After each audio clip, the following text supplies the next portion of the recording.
Hey everyone, welcome back to my channel. Today we are making a flavorful and aromatic Behari Keema Aloo that is sure to become a favorite at your table. Before starting the recipe, if you are new to our channel, please click on subscribe button for more delicious recipes. Let's get started. Start by heating a pan and adding 1 tablespoon of whole black pepper, 1 tablespoon of coriander seed, 1 tablespoon of cumin seeds. Roast them for a minute until fragrant, crush them and set aside.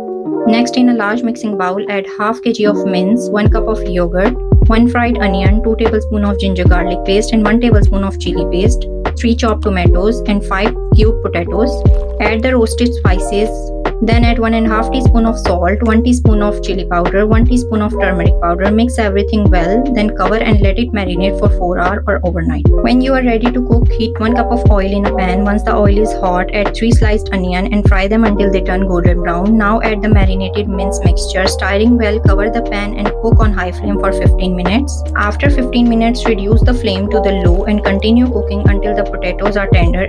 Turn off the flame and give it a charcoal smoke for 2 minutes. After 2 minutes, remove the charcoal. Add 1 tablespoon of lemon juice. Garnish it with 2 tablespoons of fresh coriander, and there you have it. Delicious Behari Keema Aloo is ready to serve. Enjoy this recipe with naan and roti. Don't forget to like and subscribe our channel for more delicious recipes. Happy cooking.